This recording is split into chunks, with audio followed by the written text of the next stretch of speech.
positive whistle. Here's Van Dijk for the Netherlands.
Glad to be in somewhat of a better summer. I must admit, walking around, I have seen many a Liverpool shirt adorned with his name.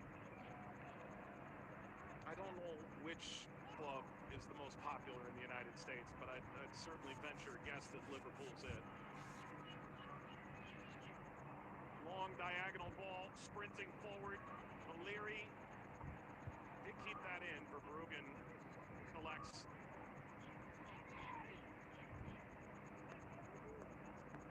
To his feet now, but I think he a bit of a collision with the advertising hoarders around the side of the pitch. Did well though to actually keep the ball in and get it anywhere near the Dutch box. That's Gakpo, another of the Liverpudlian variety. Only 9 goals in all competitions for him. 1 in his final 16 matches. Shame for him because the season before he was absolutely magnificent. Just him, I think, for the full Liverpool squad this season. It's a difficult one, very up and down. Gakpo did run out of room at this near touchline. De Jong throws in.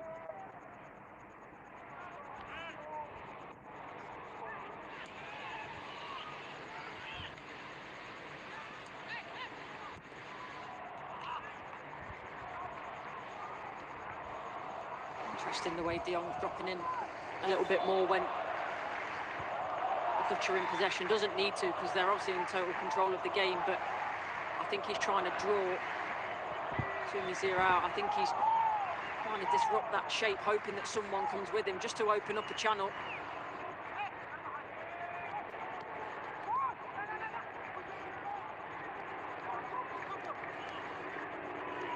Darby has been a little bit of everywhere.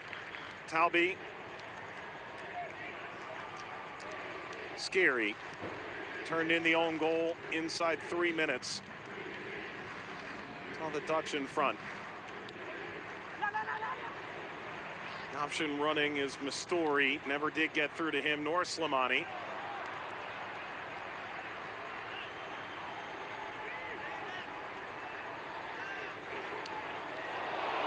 This did slip through. Have the end line cut back. Not by the Dutch, not the least of which Gravenberch. De Jong was excellent as well, anticipating where it was going to land and slide in.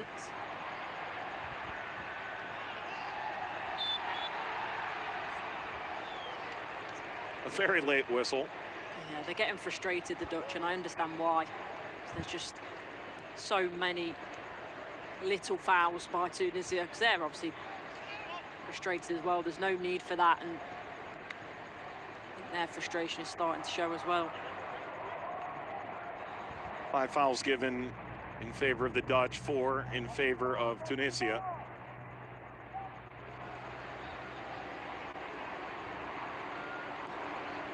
De Jong.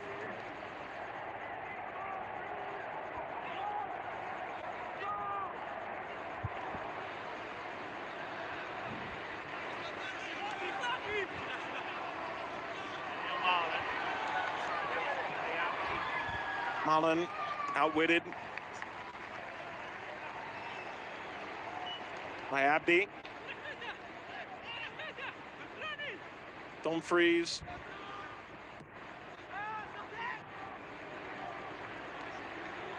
Van Dijk.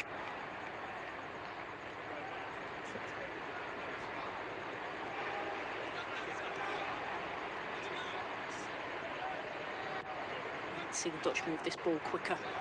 It's the right idea. You see the pattern, they're going side to side, trying to draw out either a player, hoping that someone doesn't shuffle across quick enough and they can find that gap, but I don't think they're moving the ball quick enough at times to do that.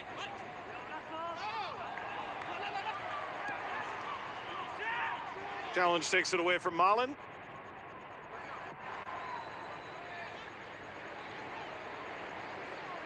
Leary. That's a poor ball. Picked up by Reinders. Drop back. Gravenberch. That starts from Ake in terms of the way that Virgil van Dijk lets him detach so quickly, so it puts them under pressure. The ball inside, it gets jumped on yet again. Robbie is the link player, does ever so well with his set. I don't think he's misplaced the pass so far. It's a shame that Gravenberch can't quite finish the move off in the way that it started.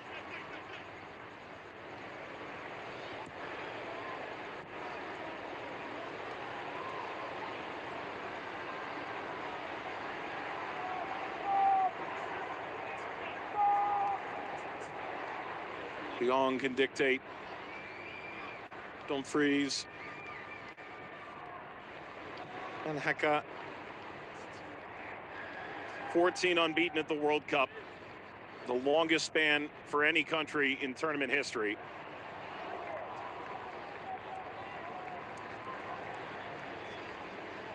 This sent too far. 5 minutes to halftime.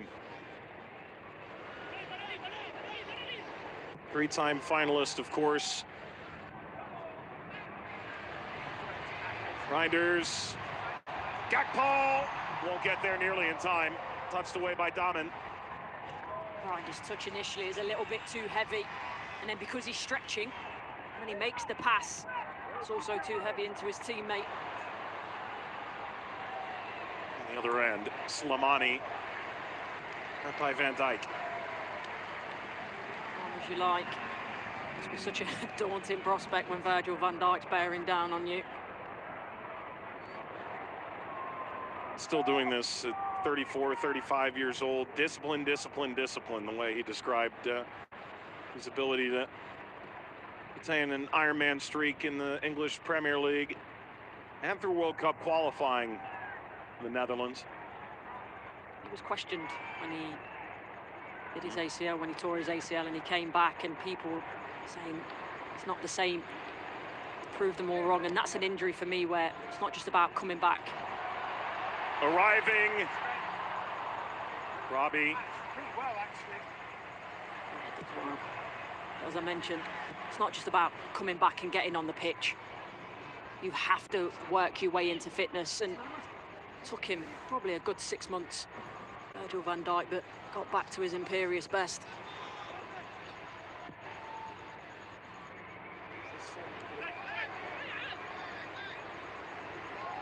Van Dijk did assist that second Dutch goal. It's a positive run. Pouring forward still for the Dutch, out to Gakpo in the end. From Haaland. Gakpo crossing. Ake.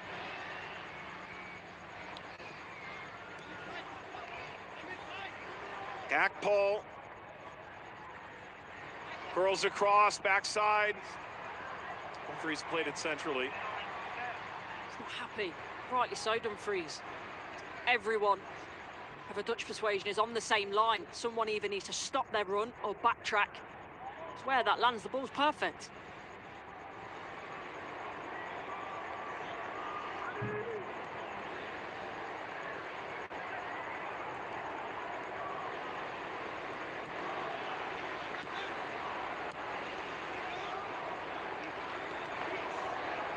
Van Dijk.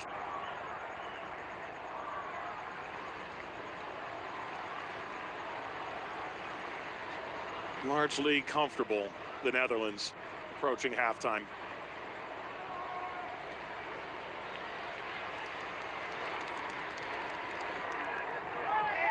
Very much so.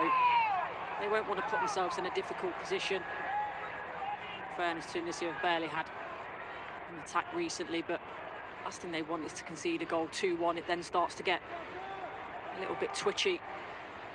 Whether it be now or early on in the second half, they'll want that third goal as quickly as possible just to really put the game to bed. Dumfries settling down Damen.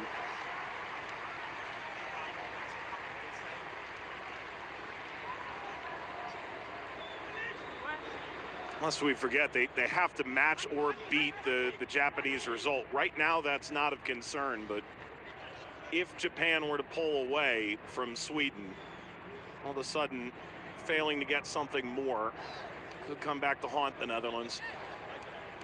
Exactly, so that's why you don't want to put yourself in a difficult position. Necessarily, that was called for an offside earlier in the play.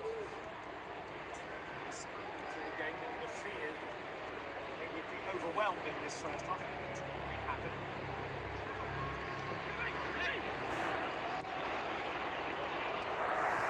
Well, that's where you want to see Dumfries on the ball. Dumps it centrally. Robbie arriving. Tunisia painted all over him.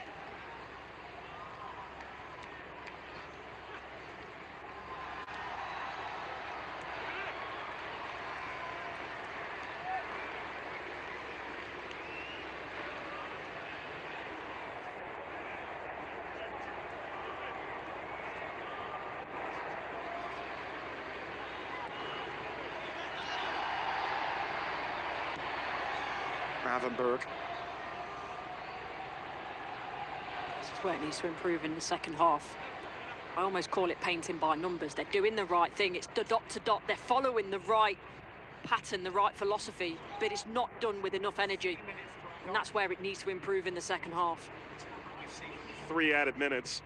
A great result against Sweden, Ronald Koeman said, but enough moments of that could be better. Said almost a complete match. I think you'd agree the same, really, on this first half performance. Great start, electric, out the trap so quickly. But then you've given Tunisia more opportunities than I think the Dutch would like, and not pulled away just yet. That'll escape. And let's not forget that we're like 2 weeks removed from a 1-goal win over Uzbekistan and a loss to Algeria at home as well. It can be quite delirious looking at the most recent result against the Swedes, thinking, well, the Dutch have figured it all out. Here are the images of the Dutch largely figuring it out in this first half, but not quite expanding upon that 2-0 lead garnered early. And you're right, Mike, it's easy to do, especially as fans. And I can say that myself as well. We can be very, very fickle, and it changes in an instant. So, look, they're in a very good position, the Dutch, but as fans and as the manager as well, you always want more. You always want to improve. It's very rare that it's a perfect scenario. De Jong meets Dumfries. Haaland in front. Turn that option down. 80 seconds to halftime.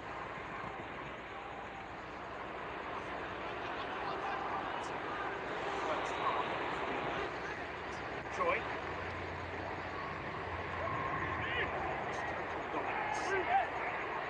Thing is as well, when you go 2-0 up so early, it's always going to be difficult because the team's going to completely sit in. Dumfries. Robbie was thinking of something a little more spectacular than the first finish. Tunisia walking across halfway. Valeri, the wide option. Here he is.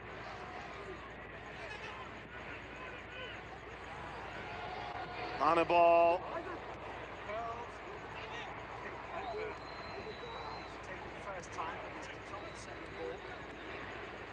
And Amida. Still it's Tunisia. On a ball now, twice the African revelation of the year, the former Man United reserve player of the year. The hold-up play. Foot put in by Van Dijk.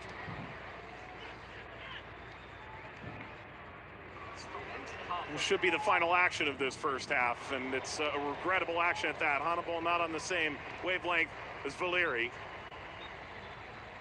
Halftime arrives with the Dutch in control. 2-0, and still very much a top Group F. Yeah, and it's been a fantastic start for the Netherlands, no doubt about that. At times it's been, I think, too slow, a little bit tepid in its tempo. As I mentioned, it's difficult as well for the Netherlands because Tunisia, they've got nothing to play for. They're going to drop in. There's no urgency where they feel, right, well, we need to get back into the game because if we get a draw or, you know, the goal difference at play or we get a win that we can qualify. If you want to watch the full live match, please hit the like button. Difficult for the Dutch. Well, Tunisia... If you want to watch the full live match, please hit the like button.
Well, now the party's really started in Kansas City. The Netherlands and Tunisia retake the field in what was once a dreary day in central United States has turned into a deluge of rain at halftime. If anything, Courtney Sweetman, Kirk, I would argue that the fans are actually having a better time now. I mean, there's a lot more ponchos out, that's for sure. And maybe it's not going to be